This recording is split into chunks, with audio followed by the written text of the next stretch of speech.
एक चिकित्सकको सेतो कोट र आलाको पछाडि लुकेका हुन्छन् कैयौं कथा र सम्झनाहरू। केही विद्यार्थी कालका, केही इन्टर्नसिपका, केही रेजिडेन्सीका अनि केही चिकित्सकीय प्र्याक्टिसका। ती उतार चढावका गाथाहरू जसले मेडिकल विद्यार्थीलाई मार्गदर्शन गर्नेछन्।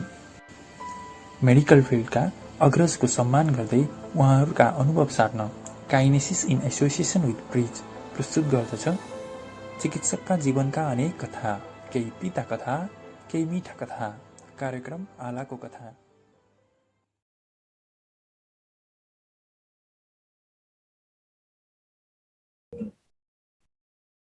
चिकित्सकका जीवनका अनेक कथा, केही मिठा कथा, केही तीता कथा। कार्यक्रम आलाको कथा।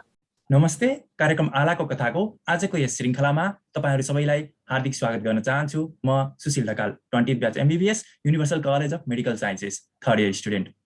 आलाको कथामा हामीले मेडिकल शिक्षामा विशेष योगदान पुर्याउनुभएका विशिष्ट व्यक्तित्वहरूसँग उहाँहरूका जीवन, भोगाई, सङ्घर्षका बारेमा भलाकुसारी गर्ने गर्छौँ।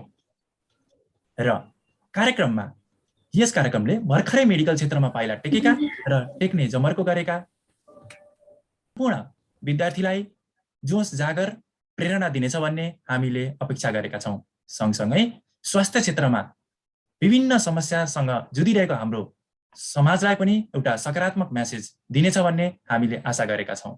यो कार्यक्रम काइनेसिस इन एसोसिएसन विथ ब्रिजद्वारा प्रस्तुत गरिएको हो। र सुरुमा काइनेसिसको आजका गेस्ट एडभाइजरी बोर्डमा रहनुभएका गेस्टहरूलाई उहाँहरूको प्रेजेन्सलाई एक्नोलेज गर्न चाहन्छु र सँगसँगै अब ढिला नगरिकन हाम्रो आजका विशिष्ट कार्यक्रमका विशिष्ट गेस्ट विद्यार्थीलाई माया गर्ने, स्वास्थ्य क्षेत्रमा धेरै योगदान पुर्याउनुभएका युनिभर्सल कलेज अफ मेडिकल साइन्सेसका नेफ्रोलोजिस्ट आदरणीय सर डाक्टर कृष्ण कुमार अग्रवाल सरलाई हार्दिक स्वागत गर्न चाहन्छु। सर, हजुरलाई यस कार्यक्रममा हार्दिक स्वागत छ। धन्यवाद। सर्वप्रथम आफ्नो बिजी सेड्युल मिलाएर हामीलाई यो समय दिनुभयो सर, हामीलाई माया गर्नुभयो, आफ्नो एक्सपिरियन्सहरू सुनाउनलाई हामीलाई समय दिनुभयो, त्यसको लागि हामी टिम काइनेसिस हजुरप्रति एकदमै आभार व्यक्त गर्न चाहन्छु सर। धन्यवाद। र सरको आज विद्यार्थी भइराख्दाखेरि, सरको एज अ स्टुडेन्ट हेर्दाखेरि सरको बाल्यकाल कसरी बित्यो होला भन्ने कुराको कौतूहलता, उत्सुकता हुनु सायद त्यो सही पनि होला। र विद्यार्थीको रूपमा चाहिँ सरको बाल्यकाल कसरी बित्यो भन्ने कुराको उत्सुकता भइरहेको कारणले गर्दा सुरुमा चाहिँ म सरको बाल्यकालदेखि नै जान चाहेँ। भर्खर सरले स्लाइड पनि बनाएर लिएर आउनु भएको छ। सरको बाल्यकाल कसरी बित्यो सरले केही छोटकरीमा बताइदिनुहुन्छ कि? धन्यवाद प्रश्नको लागि। सर्वप्रथम म काइनेसिस र ब्रिजसँग एसोसिएट गरेर मलाई यस कार्यक्रममा बोलाइदिनु भएकोमा धन्यवाद दिन चाहन्छु। मेरो जन्म परासी बजार, नवलपरासी जिल्लामा भएको हो र बाल्यकालको हिसाबले यदि हेर्ने हो भने मैले क्लास 8 सम्म परासीमा पढेँ। त्यसपछि म चाहिँ बनारसको कृष्णमूर्ति फाउन्डेसन इन्डियाको राजघाट बेसेन्ट स्कुल भन्नेमा पढाइ गरेँ। र मेरो बाल्यकालमा चाहिँ टर्निङ पोइन्ट भनेको जिल्ला स्तरीय इक्जाम थियो क्लास 8 को, जुन इक्जाममा चाहिँ एकाडेमिक पर्फर्मेन्सको यदि कुरा गर्ने हो भने म एभरेज विद्यार्थी र तर त्यो इक्जाममा अलिकति राम्रै एकाडेमिक पर्फर्मेन्स गरेको हिसाबमा र जिल्ला स्तरीयमा पहिलो पटक त्यो एरियाबाटै प्रथम आएकोमा मलाई चाहिँ धेरै प्रेरणा मिल्यो। र त्यसमा चाहिँ सबैभन्दा बढी मेरो बुवा जुन अहिले स्वर्गवास भइसक्नु भएको छ, उहाँले चाहिँ धेरै प्रेरणा दिनुभयो।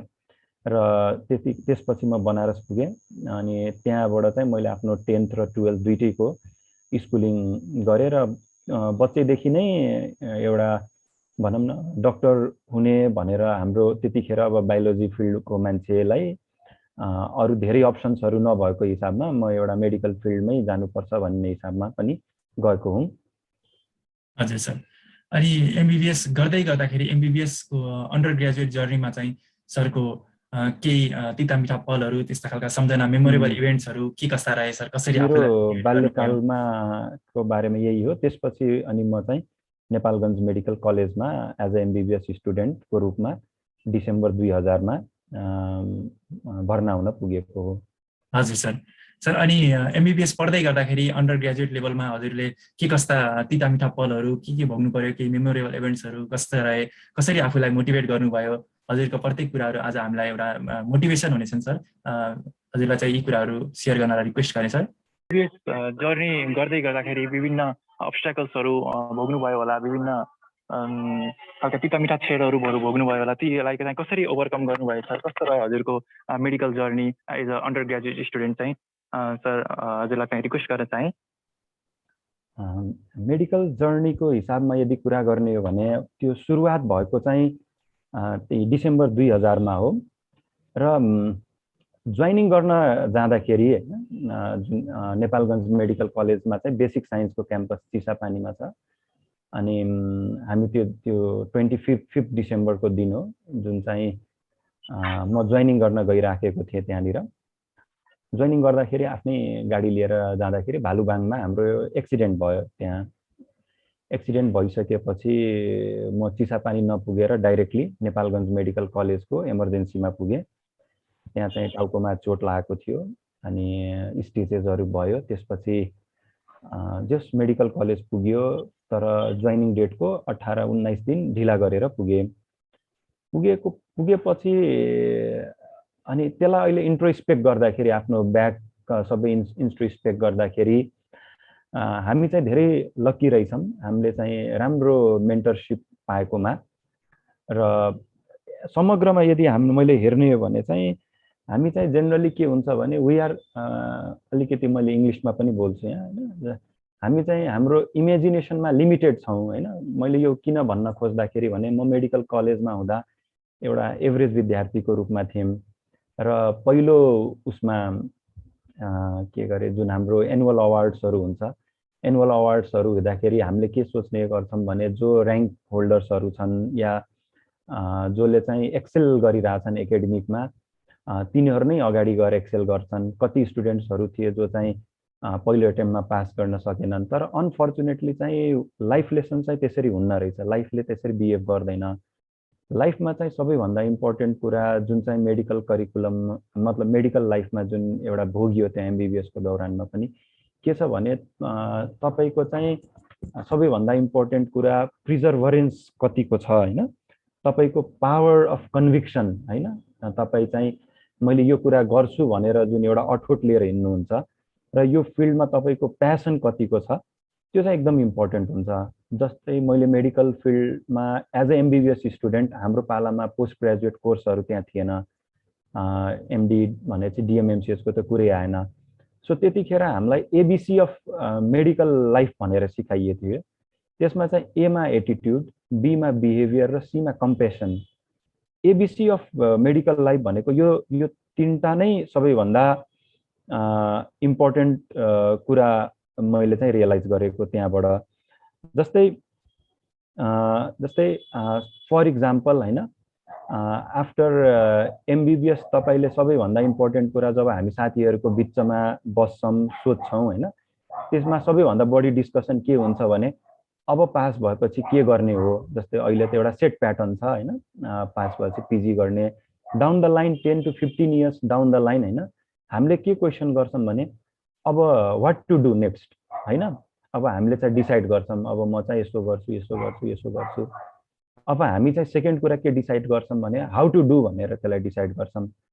तर सबैभन्दा इम्पोर्टेन्ट क्वेसन के रहेछ भने वाइ टु डु भन्ने क्वेसन छ कि सबैभन्दा important, why you want to do this हैन। अनि जुन दिन हामीले त्यसलाई चाहिँ थाहा पाउँछौँ हैन, तपाईँको प्यासन के हो हैन, what is your power of purpose, त्यो बेला यदि कुरा हामीले जुन बेला यो डिटर्मिन गर्छौँ त्यो बेलामा तपाईँको एकाडेमिक एक्सेलेन्सले काउन्ट गर्दैन हैन। मैले भन्न खोजेको यो होइन कि if you are the topper of the class or if you are the front bencher of the class then only you can succeed. It doesn't mean that. As an MBBS student, if you have failed several number of times, if you are an average student or if you are also a backbencher, then also you can excel in your life, in the lesson of life or in the game of life. The only thing that you have to determine is your power of purpose. यदि त्यो importance तपाईले आफ्नो MBBS को लाइफमा बनाउनु भयो भने this will be the most important thing. And another thing that you can that you should be doing in जुन मैले एउटा कुरा के भेटे भने यो यो जर्नीमा मैले धेरै एमबिबिएसमा होइन अरू फिल्डमा हामीले चाहिँ धेरै कुरा साथीहरू बनाइयो। त्यसमा एउटा कुरा के सिकियो भने होइन, if you walk alone you may walk very fast, but if you walk together you will reach far होइन। सो यदि लामो यात्रा गर्नु छ भने चाहिँ सँगै हिँड्नुपर्छ। त्यसको लागि चाहिँ तपाईँले साथीहरू बनाउँदै आफ्नो कम्पेनियन्सहरू बनाउँदै हिँड्नुपर्छ। र एमबिबिएस लाइफमा चाहिँ धेरै मेन्टरहरू पाएँ र त्यसमा चाहिँ एउटा इम्पोर्टेन्ट मेन्टर चाहिँ मेरो लागि चाहिँ जुन मैले भेट्न चाहिँ पाएको छैन कहिले पनि, डाक्टर प्रोफेसर देवी सेट्टी हुनुहुन्छ। उहाँ चाहिँ इन्डियामा कार्डियक सर्जन हो र उहाँको मैले चाहिँ भनौँ न एक किसिमले जीवनी कस्तो रहेछ भनेर हेरेँ र त्यसले चाहिँ धेरै कुराहरू सिकायो। र त्यसपछि चाहिँ म आफ्नो एमबिबिएस पछि हामी चाहिँ मेडिकल अफिसर जसलाई भन्छौँ त्यो गर्न गइयो। अब त्यो बेलामा चाहिँ हामीले मेडिकल अफिसर गर्दाखेरि चाहिँ एक्सपिरियन्स चाहिन्थ्यो होइन। अनि एक्सपिरियन्सको लागि चाहिँ 2 इयर्सको काम गर्न पर्ने हुन्छ र म चाहिँ काम गर्ने सिलसिलामा चाहिँ पाटन हस्पिटलमा गएँ। त्यतिखेर मेडिकल अफिसरको जब पाउन अलिक गाह्रै थियो। इन्ट्रेन्स इक्जाम भयो, इन्ट्रेन्स इक्जाम पछि पाटन हस्पिटलमा काम गर्न पुगेँ। पाटन हस्पिटलमा काम गर्न पुग्दाखेरि अहिले त्यति बेलासम्म पनि लाइफको पर्पज के हो भनेर डिटर्मिन चाहिँ थिएन र के लाग्थ्यो भने अब म परासीमा जन्मेको हुर्केको, बुवा बिरामी हुनुहुन्थ्यो, त्यही एमडिजिपी कोर्स चाहिँ नेपालको बेस्ट प्रोग्राम हुन्थ्यो पाटनमा अनि स्पोन्सर पनि गर्थ्यो पाटनले 2 वर्ष काम गरेकोलाई। र मैले चाहिँ पाटनमा स्पोन्सरको लागि इमर्जेन्सी विभागमा काम गरेँ, 2 वर्ष काम गरेँ। 2 वर्ष काम गरिसकेपछि स्पोन्सर लेटर लिनुपर्ने हुन्छ। त्यतिखेर मेरो नाम रेकमेन्ड गर्नुभयो एमडिजिपी प्रोग्रामको लागि टिचिङ हस्पिटलबाट लिएर आउने। एडमिट कार्ड लिन जाँदाखेरि तपाईँको नाम त छैन भनेर भन्यो पाटन हस्पिटलबाट। अनि म त्यतिखेर हाम्रो पाटन हस्पिटलको इमर्जेन्सी चिफ र जुन हाम्रो मेडिकल डाइरेक्टर हुनुहुन्थ्यो उहाँलाई भेट्न गएँ। भेट्न जाँदाखेरि के भयो भने निक साइमन इन्स्टिच्युटले पाटन हस्पिटललाई certain memorandum of understanding sign गरेको थियो र त्यो अन्डरस्ट्यान्डिङ अन्तर्गत चाहिँ त्यो 2टा सिट चाहिँ निक साइमन इन्स्टिच्युटले लिइसकेको रहेछ। मलाई थाहा थिएन। म त अब त्यतिखेर एकदम झसङ्ग खसेँ कि अब के गर्ने। अनि निक साइमन इन्स्टिच्युटमा फेरि अप्लाई गर्ने, म एमडिजिपी चाहिँ पाटनकोबाट गर्छु र म चाहिँ परासीमा काम गर्छु भनेर निक साइमन इन्स्टिच्युटले त्यतिखेर मेरो एप्लिकेसन रिजेक्ट गर्यो। रिजेक्ट गरिसकेपछि त अब के लाग्यो भने अब त के पनि गर्न सकिन्न जस्तो लाग्यो। तर अहिले फर्केर हेर्दाखेरि त्यो मेरो लाइफको वान अफ द बेस्ट रिजेक्सन्स थियो। त्यसपछि धरानमा इन्ट्रेन्स भयो र मैले एमडी इन इन्टर्नल मेडिसिन त्यहाँबाट 3 वर्षको दौरानमा गरेँ। हजुर सर, धन्यवाद सर।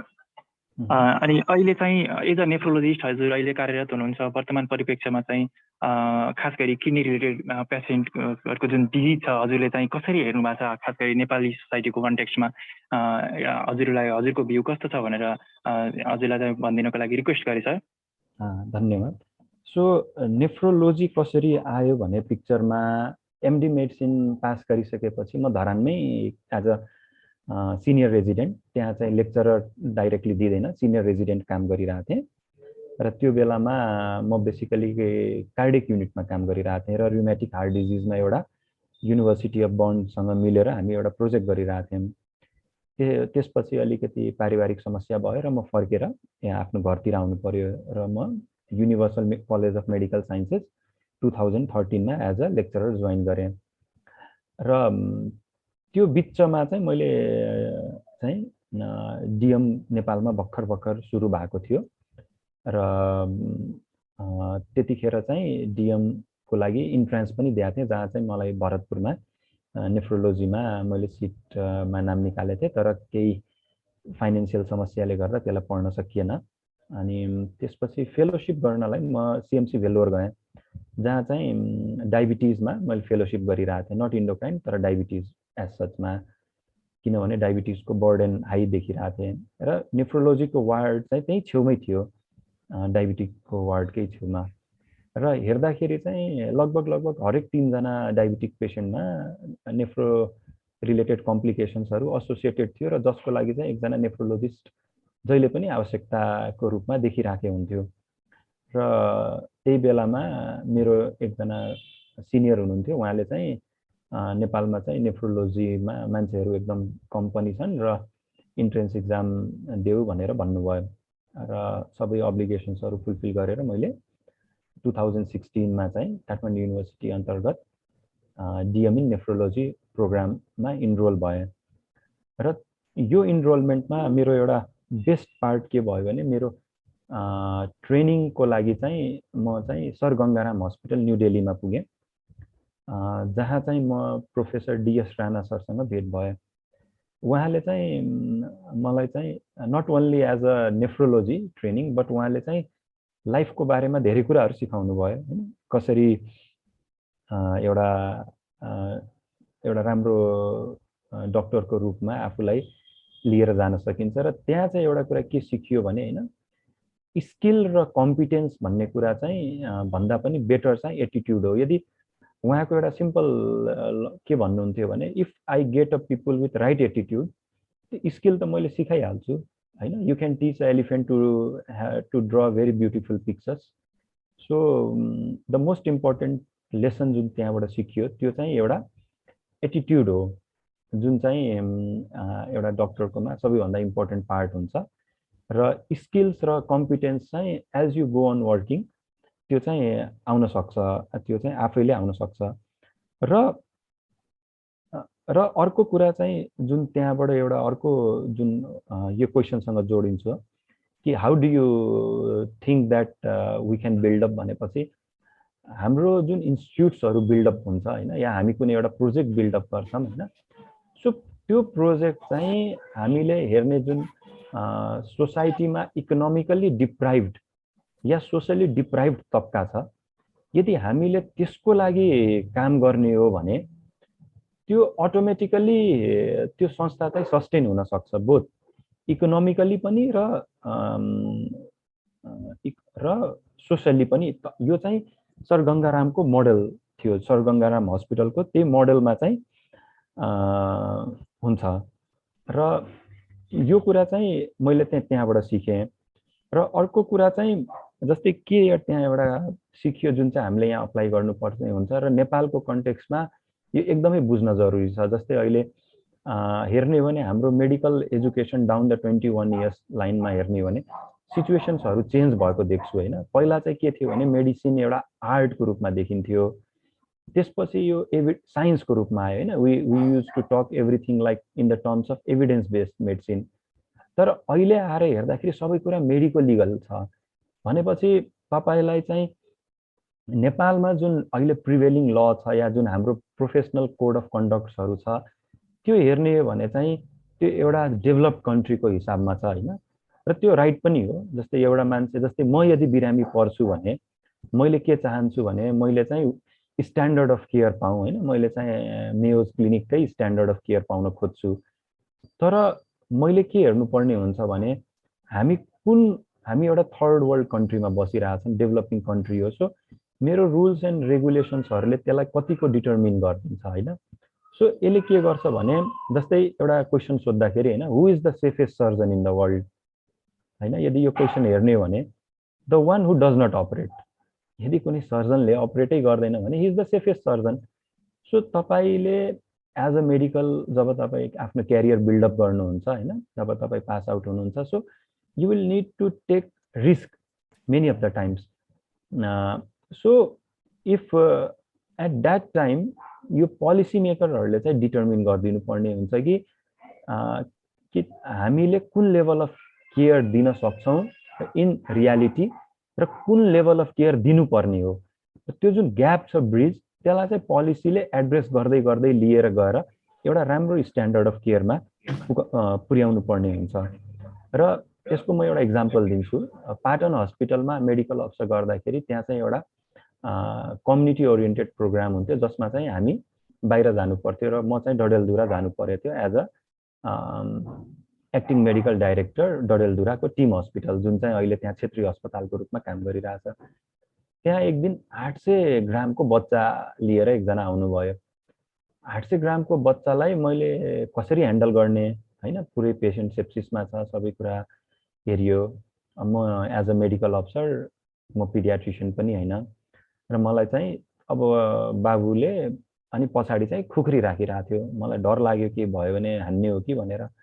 पछि चाहिँ उनीहरूको बिहेभियर बुझ्दाखेरि के रहेछ भने त्यो चाहिँ एभिल फ्याक्टर्सलाई भगाउनलाई त्यो राख्दो रहेछन्, मेटल राख्दो रहेछन्।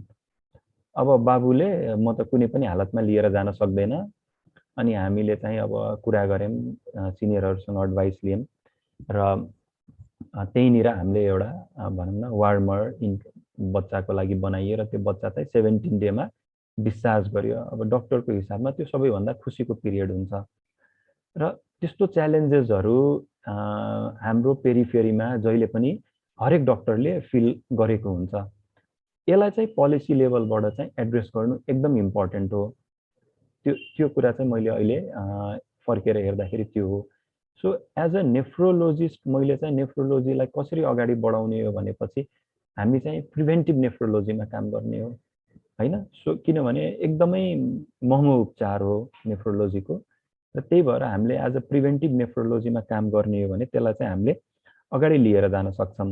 जस्तै नेपालमा गरिब देशको हिसाबमा यदि च्यारिटीको कुरा गर्ने हो भने फेरि ब्याक टु म एमबिबिएसमा जान्छु। हामीले एउटा संस्था खोलेका थियौँ हैन, म त्यसको फाउन्डिङ मेम्बर नै हो, हेल्पिङ ह्यान्ड्स भनेर।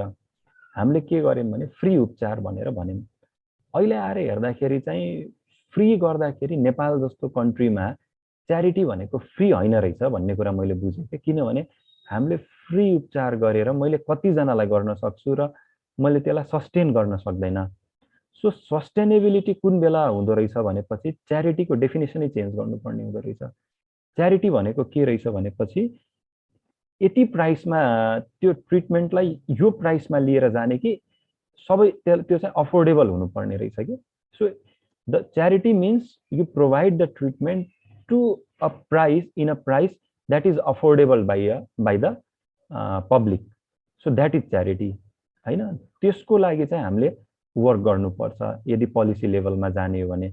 सो आजको मितिमा मैले 21 वर्षको आफ्नो अनुभवमा हेर्ने हो भने अब चाहिँ डिएम गरिसकेपछि हामीले चाहिँ सर्टेन कुराहरूमा त्यो लेभलमा पनि काम गर्नुपर्ने चाहिँ मैले देखिरहेको छु। हजुर सर, पक्कै पनि हजुरले गरेका कामहरू हाम्रो लागि इन्सपाइरेसन छन् सर, प्रेरणाका स्रोत छन् सर। हजुरले देखाएको मार्गमा हामी पनि चल्ने कोसिस गर्दैछौँ सर। धन्यवाद सर, हजुरको एक्सपिरियन्स सेयर गर्नुभएकोमा, हामीलाई मोटिभेसन एउटा गाइड गर्नुभएकोमा। अहिले केही क्वेसनहरू लिन्छौँ सर। खास गरी हाम्रो धेरै साथीहरूले, हजुरको स्टुडेन्टहरूले एनी एडभाइस, सरले दिएको एडभाइस, कुनै advice for the undergraduate student भनेर लेख्नु भएको छ सर। Sir I request you to कुनै यदि एडभाइस हजुरले दिनु पर्दाखेरि आज आएर के दिनुहुन्छ सर? मैले चाहिँ अहिले हेर्दाखेरि हैन, मेडिकल फिल्डमा यो एडभाइस यदि दिने हो भने सबैभन्दा इम्पोर्टेन्टमा यो एउटा कुरा चाहिँ सिकाउन जरुरी छ अहिले, जुन तपाईहरू अलरेडी हुनुहुन्छ पनि। जस्तै अहिले के छ भने ओल्ड स्कुल टिचिङ यदि हामीले हेर्ने हो भने ओल्ड स्कुल टिचिङ चाहिँ टेक्स्ट बुक्सको थियो हैन, अनि जर्नल्सहरूको थियो। अहिले त्यो चेन्ज भइसकेको छ। अहिले चाहिँ एज अ मेडिकल स्टुडेन्ट सबै तपाईहरू चाहिँ टेक्नो सेभी हुनुहुन्छ हैन, सबैसँग आजको मितिमा मोबाइल फोन छ। If you don't have a smartphone you are like a illiterate आजको मितिमा हैन। इनफ्याक्ट तपाईको ब्याङ्कको ट्रान्जेक्सन, तपाईको इनफ्याक्ट अब नागरिक एप आइसक्यो, कुनै पनि फ्यासिलिटी अबको मितिमा लिनु छ भने सबै ब्याङ्किङबाट भइरहेछ। So in fact your parents should be now techno savvy. So for you people, you should be now into using the social media platforms for your medical education and your collaboration. So there are many aspects that you can grow. यो कुरा म जब दिल्लीमा थिएँ मैले त्यहाँनिर थाहा पाएको कुरा हो। यो एउटा नेफ्रोलोजी सोशल मिडिया कलेक्टिभ थियो र म चाहिँ नेपालबाट फर्स्टचोटि सेलेक्ट भएको थिएँ। It is a very tough competition all over वर्ल्डमा। यिनीहरूले धेरै मान्छे लिँदैनन्, 20-21 मान्छेहरूको एउटा ग्रुप अफ पिपुल हो जसले चाहिँ हामीलाई सोशल मिडियालाई युज गरेर नेफ्रोलोजीको ब्रान्चलाई नै कसरी अगाडि बढाउने हो भन्ने कुरामा डिल गर्छन्। र त्यहाँनिर मैले के भेटेँ भने जस्तै हामीले ट्युटोरियलको कुरा गर्छौँ हैन, त्यहाँनिर चाहिँ ट्युटोरियलको कुरा हुन्छ। सो मैले जस्तै डायबिटिक किटोएसिडोसिसमा मेरो यो इन्टर्नसिपमा मेरो प्रोजेक्ट वर्कहरुमा परेको थियो हैन। सो डायबिटिक किटोएसिडोसिसको लागि मैले ट्युटोरियल बनाउनु पर्ने भएको थियो। त्यस्तै गरेर अहिलेको मितिमा अब हाम्रो चाहिँ जुन हामीले टेक्स्ट बुकमा कुराहरू हेर्छौँ त्यो जर्नलबाट आउँछ। अब जर्नलहरू चाहिँ एउटा भिजुअल एब्स्ट्र्याक्टको रूपमा बनाइदिए हैन। सो त्यसको आउटकम के थियो सबै कुरा। त्यस्तै गरेर अब त्यहाँ चाहिँ गेम्सको रूपमा चाहिँ हामीले चाहिँ नेफ्रोलोजीलाई कसरी अगाडि बढाउन सकिन्छ भनेर हामीले चाहिँ यो नेफ्रोलोजी नेफ म्याडनेस भनेर यो चाहिँ मेडिकल स्टुडेन्ट्सहरूलाई र प्लस ट्रेनिजहरूको लागि फोकस थियो। जस्तै ट्रान्सप्लान्टेसनमा चाहिँ मारिजुएनाले के रोल प्ले गर्छ भनेर। सो त्यस्तो कुराहरूमा अहिले चाहिँ एज अ मेडिकल स्टुडेन्ट्स चाहिँ कसरी टेक्नोलोजीलाई आफ्नो बेनिफिट्सको लागि युज गर्ने भनेर देखाउँछ। किनभने अहिले हेर्ने हो भने half of the world is on Facebook हैन। सो एन्ड जुन हाम्रो सोसल मिडियाको स्टडीले के देखाउँछ भने अराउन्ड 51%ले चाहिँ सोसल भिडियो रूपमा त्यसलाई हेर्छ। सो हामीले चाहिँ भिजुअल एब्स्ट्र्याक्ट्सहरू पनि क्रिएट गर्छौँ। So you need to as a medical students you need to use these things. र सेकेन्ड कुरा चाहिँ मेरो लागि चाहिँ एउटा मेन्टरसिपको रूपमा चाहिँ जुन आएको थियो त्यो चाहिँ डाक्टर बुद्ध, उहाँ चाहिँ डाक्टर बुद्ध बस्नेत, जुन चाहिँ मैले त्यहाँनिर सिकेको यो ड्युरिङ माई मेडिकल अफिसर टाइममा उहाँले के देखाउनु भएको थियो भने publish or perish. Publish or perish भन्नाले अहिलेको टाइम चाहिँ एभिड जुन हामीले कुरा गर्छौँ। So you have to publish your work हैन। So you have many works that जुन चाहिँ हाम्रो पार्ट अफ द वर्ल्डमा हाम्रो लागि वेस्टर्नर्सहरूले गरिदिने होइन कि हाम्रो लागि हामीले गरिदिने हो।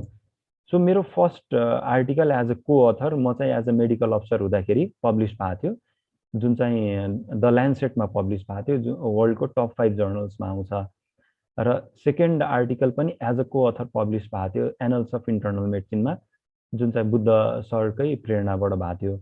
र म आफ्नो पिजीमा जानुभन्दा अगाडि, एमडीमा जानुभन्दा अगाडि नै मैले यो पब्लिकेसन्सहरूको कुरा बुझेको थिएँ। र मेरो first article as a case report मेरो फर्स्ट इयर अफ रेजिडेन्सीमै मेरो पब्लिस भइसकेको थियो।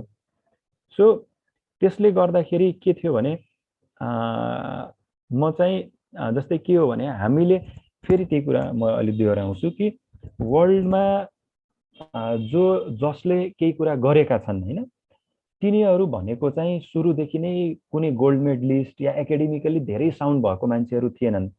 तिनीहरूले अलिकति एक्स्ट्रा गरेको हो। जस्तै फर इक्जाम्पल हैन, म एज अ टिचर मेरो स्टुडेन्ट्सहरू पनि छन् हैन। अब म बिरामी परेँ भने मैले को डक्टरलाई देखाउन खोज्छु भने हैन, जस्तै म राति सपोज राति 2 बजे गएको छु भने मैले के हेर्छु भने राति 2 बजे मेरो बिरामीको बेड साइडमा को रेजिडेन्ट उभिरहेको छ हैन, को चाहिँ बिरामीसँग छ, को अवेलेबल छ, कोले एक्स्ट्रा मेहनत गरिरहेछ हैन, त्यो इम्पोर्टेन्स हुन्छ। So as a medical students तपाईहरूले पनि के गर्नुपर्ने हुन्छ भने अबिट एक्स्ट्रा हैन, जुन युजुअल ट्रेन्ड छ, जुन गौसियन कर्व भन्छ नर्मल डिस्ट्रिब्युसन कर्वमा, you have to do something extra. कसले चाहिँ 12 देखि 18 घण्टा मेहनत गरेको छ। हाम्रो फिल्ड चाहिँ इन्टेलिजेन्सको फिल्ड होइन, डेलिजेन्सको फिल्ड हो। So you need to have a bit extra. र सेकेन्ड इम्पोर्टेन्ट कुरा चाहिँ अहिले यदि हेर्ने हो भने हैन, जस्तै you need to study standard textbook. जस्तै अहिले के छ भने इक्जाम पास गर्नलाई अहिले म एज अ इक्जामिनर पनि हेरेँ हैन, मान्छेहरूले चाहिँ यो सर्टकट बुक्सहरू पढिराखेका हुन्छन्। त्यो सर्टकट बुक्सले चाहिँ हुँदैन। You have to be thorough in that हैन।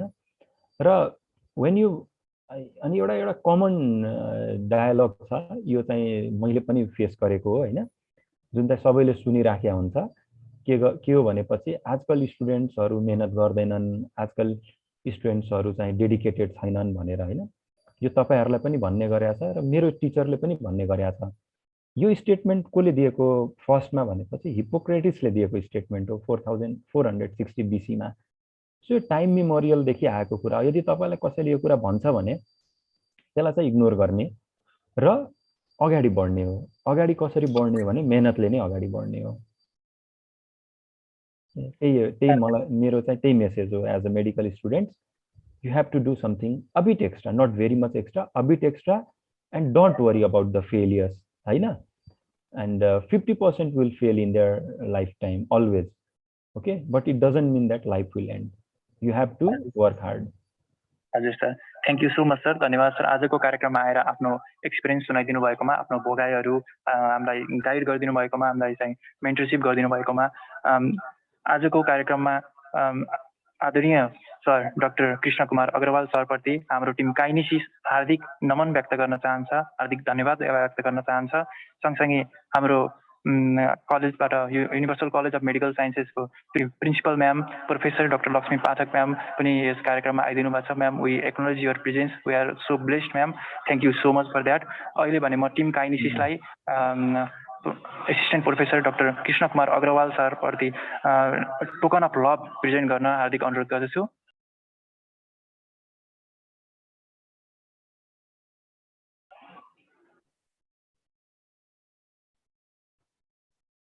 So there is a question which has come up.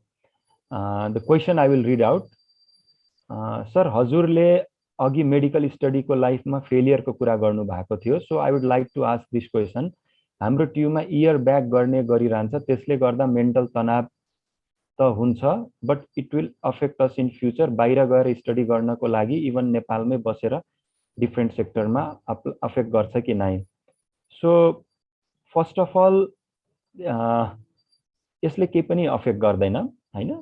अब ड्युरिङ माई एमबिबिएस हामीले डिस्टिङसन्सहरू लिएर आयौँ हैन। मैले एमडीमा पनि राम्रै गरेँ, डिएममा पनि डिस्टिङसन आयो, तर यसले गएर केही पनि फरक पार्दैन। फ्युचरमा के हो भनेपछि whenever you are going into something big हैन, सो त्यो बेलामा तपाईँको एटिट्युड हेरिन्छ हैन।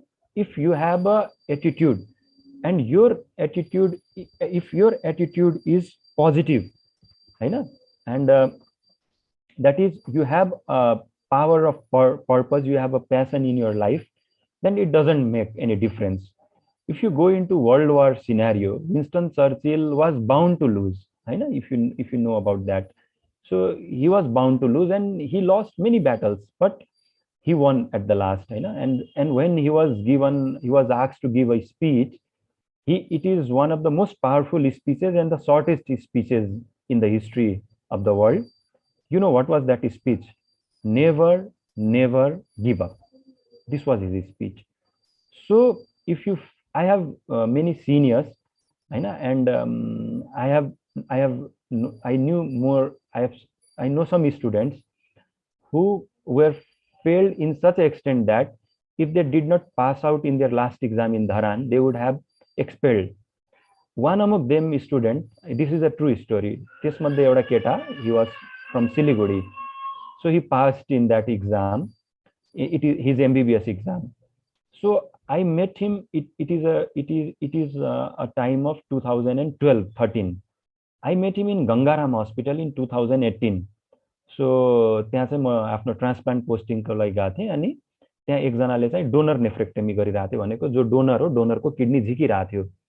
त्यो डोनरको नेफ्रेक्टोमी गर्ने केटा चाहिँ त्यही केटा थियो जो चाहिँ एक्सपेल हुनबाट बचेको। If you would have not passed in that exam, he would have gone out of that medical school, and I was the confidential officer of that exam. He somehow he was passed, but that when I went here, I could not recognize him, but he recognized me, and then he said, and he used to tell me Dai, and then he said that Dai, did you recognize me?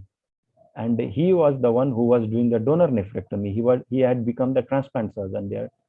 So never worry about the failures. Ajay sir. Next question, sir. What were your obstacles during your medical life? Major obstacles? Okay. So for me, I always had a guiding factor, my father. So till then, I had not many obstacles, but he had a sudden cardiac arrest when 15 days before my final MD exams. So after that, it was a medal. I had to bring myself and then come up again. So that at that time I had a major obstacle. Second major obstacle was during my third day of my MD residency. Third day of my MD residency, after my 36 hours of the duty, मलाई चाहिँ एउटा refractive bronchial आस्माको patient हुनुहुन्थ्यो। उहाँलाई चाहिँ मेरो senior 3rd इयरको सिनियरले चाहिँ म्याक्सल चलाइदेऊ भन्नुभयो। मैले कहिले जिन्दगीमा सुनेकै थिएन कसरी चलाउने के गर्ने हैन। So I went and asked him the doses and then त्यतिखेर मलाई एकदमै नराम्रो तरिकाले मतलब I felt very much humiliated, एकदम त्यति गाली खाएको थिएँ। सो एट द्याट टाइम मैले बुवालाई फोन गरेँ, 1st इयरको कुरा हो, बुवा यो त 3 वर्ष होइन 5 वर्षीय योजना जस्तो लाग्छ, पास हुन त गाह्रै रहेछ यहाँ, म के गरौँ, म बरु छोडिदिन्छु। मेरो लोकसेवामा नाम पनि निस्किएको थियो त्यतिखेर, बरु म चाहिँ लोकसेवा जोइन गर्छु भने। सो एट द्याट टाइम अनि त्यसपछि मेरो अर्कै सिनियर हुनुहुन्थ्यो, म उहाँनिर गएँ अनि दाइ के गर्ने मैले बुझ्नै सकिरहेको छैन। एट द्याट टाइम उहाँले गाइड गर्नुभयो, अरू यसको केही उपाय नै छैन, मेहनत गर्नुपर्छ। सो त्यो 1st इयरभरि चाहिँ चाहिने भन्दा बढी नै मेहनत गर्नुपर्ने जस्तो लाग्यो। मेहनत पनि गरियो र जुन फर्स्ट टर्म इक्जाम हुन्छ, फर्स्ट टर्म इक्जाममा I got the highest marks. For अहिले पनि म फेरि त्यही भन्छु होइन, academic excellence doesn't count, it is your perseverance होइन, जुन तिम्रो प्यासन हो त्यो सबैभन्दा इम्पोर्टेन्ट हो। सो त्यही भएर चाहिँ त्यो अब्स्टेकल्सहरू जहिले पनि आउँछ, त्यसमा प्रब्लम होइन, तर जुन पावर अफ पर्पज छ नि त्यो पहिलेदेखि डिटर्मिन हुनुपर्ने हो कि हैन। You are already, when you have decided that you are going to become a doctor, and in your PG entrance I had chosen that I will be an internal medicine specialist, then I have to work hard. So त्यसको कुनै excuse चाहिँ थिएन र मेहनत पनि गर्नुपर्छ। Thank you sir. Sir as a nephrologist common पब्लिकलाई सानो हजुरको एडभाइस दिन रिक्वेस्ट गर्छु सर। As a nephrologist, एकदम simple. You have a urine routine examination, which is one of the cheapest investigation. Nepal सरकारले 40 वर्षभन्दा माथिको लागि फ्रीमै चेकअप पनि गर्छ। So get your urine if you are at risk population. At risk भन्नाले diabetes, hypertension, family history, obese हुनुहुन्छ भने तपाईँ एट रिस्कमा पर्नुहुन्छ। साउथ इस्ट एसियन पपुलेसन आफैमा पनि एट रिस्क पपुलेसन हो। So just get this simple test done at least once a year. Thank you so much, sir. एकदमै हामी very motivated भयौँ. Thank you so much for guiding. We are blessed to have you in our program, and we hope we will find such kind of support in coming future, sir. र हजुरलाई जाँदा जाँदै हजुरलाई कस्तो, how was the experience, sir, आलाको कथामा? So can you please say in 2 words, sir? मलाई आलाको कथामा आउँदा एकदम मतलब इच्छा पनि लाग्यो जब यो इन्भिटेसन मैले पाएको थिएँ। र एक्चुअलीमा भन्ने भने यो मेरो डे 1 जुन म मेडिकल स्कुलमा छिरे थिएँ, हाम्रो प्रिन्सिपल सर हुनुहुन्थ्यो एसएन पाण्ड्या सर, पछि उहाँलाई एल्जाइमस भयो, अहिले हि इज नो मोर। उहाँको एउटा फर्स्ट क्वेसन थियो कि what is the meaning of the word doctor है। अनि हामीले चाहिँ डक्टर भनेको बिरामी जाँच्ने, यो जाँच्ने, त्यो जाँच्ने भनेर सोध्थ्यौँ। पछि उहाँले हामीलाई चाहिँ अपार्ट फ्रम मेडिकल यो मतलब एक्ज्याक्ट टेक्स्ट बुक होइन, यसमा 2 जना सरहरूको रोल छ। एउटा उहाँ त्यो प्रिन्सिपल सरको र अर्को चाहिँ भट्ट सर हुनुहुन्छ धरानमा। उहाँले चाहिँ हामीलाई मेडिकल ह्युम्यानिटिजको बारेमा पनि धेरै कुराहरू भन्नुहुन्थ्यो। सो डक्टर भन्ने वर्डको मिनिङ के हो भने चाहिँ डोसायर भन्ने वर्डबाट डिराइभ भएको। त्यो भनेको चाहिँ टु टिच हो कि। बेसिकली हाम्रो काम एज अ डक्टर चाहिँ डिभाइडेड हुन्छ 3टा पार्टमा, जसमा चाहिँ 60% चाहिँ पेसेन्ट केयर हुन्छ र त्यो बाँकीको जुन 40% हो त्यो चाहिँ रिसर्च र टिचिङमा डिभोट गर्नुपर्ने हुन्छ। Because I am going to produce next generation of doctors. म एज अ ह्युमन बिइङ म पनि बिरामी पर्छु। म बिरामी परिसकेपछि one among you are going to treat me हैन। So to get treated by the new generation of doctors मैले के क्वालिटी चाहिन्छ भने यो डक्टर्सहरुमा भनेपछि त्यही सेम एटिट्युड चाहिन्छ, बिहेभियर चाहिन्छ। I want that you people should be compassionate, then you should be competent and you should be skillful. So यो मेसेज चाहिँ मेडिकल स्टुडेन्टको यो कम्युनिटीमा दिन पाउँदा मलाई चाहिँ धेरै खुसी लागिराखेको छ। धन्यवाद। Thank you so much, sir. Now I would like to request Team Kinesis to end the meeting.